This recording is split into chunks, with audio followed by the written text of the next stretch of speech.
सौरभ का यकीन।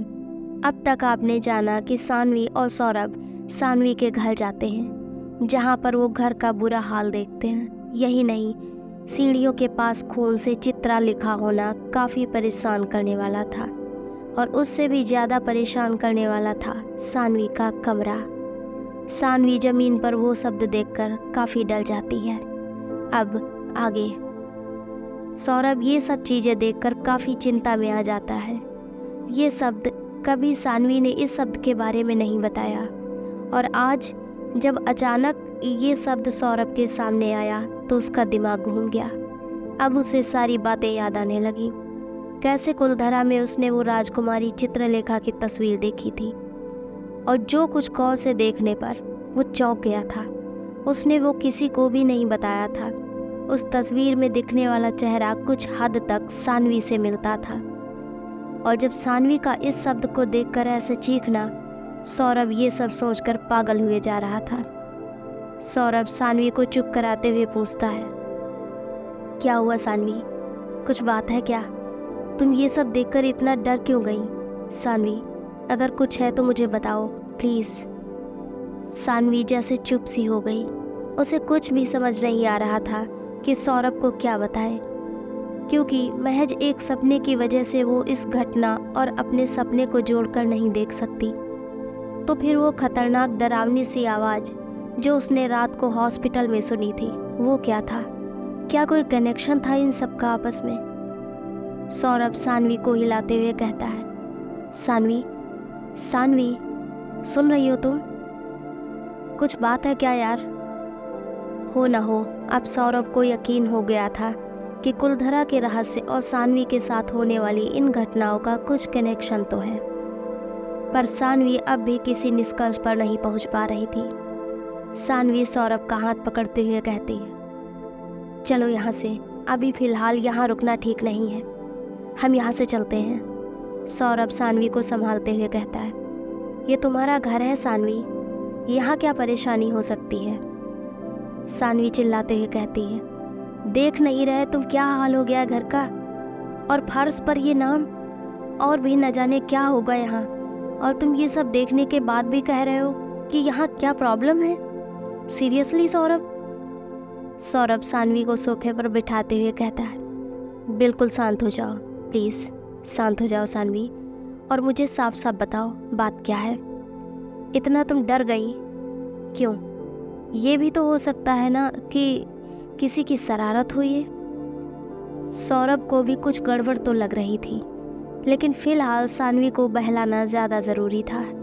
सानवी अपना सर पकड़े हुए, मैं पागल हो जाऊंगी यार, मेरा सर फटा जा रहा है, सब कुछ उलझा हुआ है, कुछ समझ नहीं आ रहा है, ये सब क्या हो रहा है? सौरभ सानवी को शांत कराते हुए कहता है, सानवी, सानवी प्लीज़ खुद को संभालो, ऐसे परेशान नहीं होते, बिल्कुल भी परेशान मत हो। मैं हूँ, मैं हमेशा तुम्हारे साथ हूँ, कुछ नहीं होगा तुम्हें, ओके? शांत हो जाओ। सौरभ सानवी को गले लगा लेता है ताकि वो खुद को संभाल पाए। इतने में ही अचानक से सामने टेबल पर रखा फूलदान ज़मीन पर गिर जाता है। फूलदान गिरने की आवाज़ से दोनों एक दूसरे से अलग होते हैं, और सानवी सोफे से उठकर अपने आंसू पोंछती है और सीधा अपने कमरे में जाने के लिए मुड़ जाती है। कमरे की वो हालत देखकर सानवी पूरी तरह से सन्न रह गई थी। सानवी को अपना सपना याद आने लगता है, जिसमें ऐसी ही सजावट के बीच एक सजी धजी लड़की और वो आवाज़ें। सौरभ भागता हुआ सानवी के पास पहुंचता है, लेकिन जैसे ही वो सानवी के कमरे में पहुंचता है तो देखता है सानवी फर्श पर बेहोश पड़ी थी। सौरभ सानवी को हिलाते हुए, सानवी, सानवी, उठो सानवी, क्या हुआ तुम्हें अचानक? सानवी, उठो।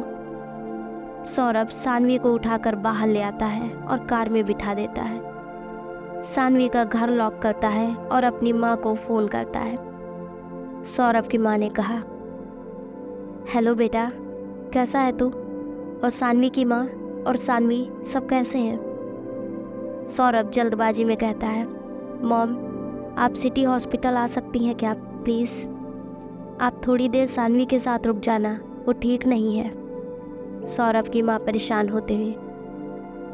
ठीक है बेटा, पर क्या हुआ सानवी को? सौरभ ने कहा।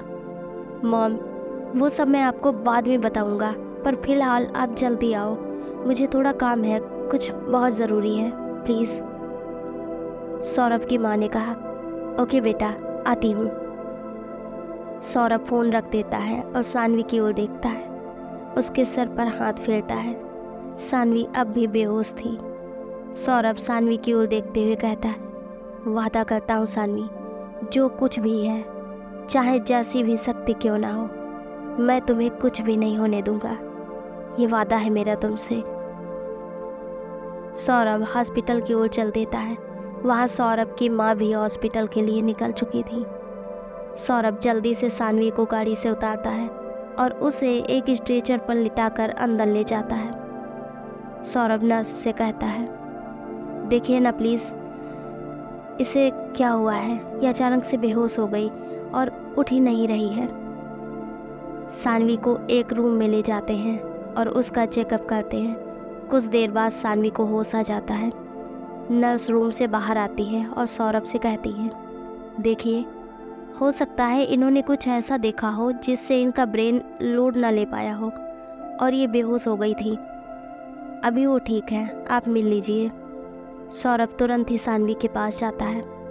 फिलहाल वो सानवी से उस बारे में कुछ भी नहीं पूछता, क्योंकि उसे डर था कि कहीं फिर सानवी को कुछ ना हो जाए। लेकिन सौरभ अब चीज़ों को रिलेट कर पा रहा था। लेकिन क्या चीज़ कब किस मोड़ पर आकर अपना रुख बदल ले, कुछ कहा नहीं जा सकता।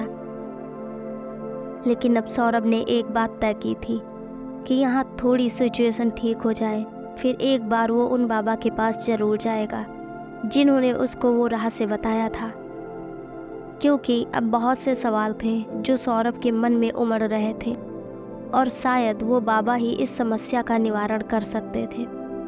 इतने में सौरभ की मॉम भी हॉस्पिटल पहुंच जाती हैं और सौरभ के पास आती हैं। सौरभ की मॉम सानवी की ओर देखते हुए सौरभ से पूछती हैं, ये सब क्या हुआ? सौरभ अपनी मॉम को थोड़ा दूर ले जाते हुए कहता है, बेहोश हो गई थी। अब बाकी चीज़ें मैं आपको अभी नहीं बता सकता, और प्लीज़ मम्मा, आप सानवी से इस बारे में कुछ नहीं पूछना और उसके साथ हमेशा रहना, एक एक पल। सानवी की माँ अपना सिर हाँ में हिलाते हुए जवाब देती हैं, हाँ ठीक है, लेकिन तुम कहाँ जा रहे हो?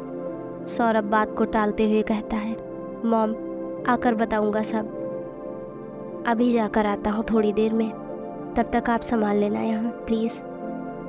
सौरभ सानवी के घर जा रहा था। अगर सब कुछ अपनी मॉम को बता देता तो वो ज़रूर डर जाती और सौरभ को जाने नहीं देती, इसलिए वो बिना बताए ही सानवी के घर जाने के लिए निकल जाता है। आखिर क्या था वो सब? घर की हालत ऐसी कैसे हो गई?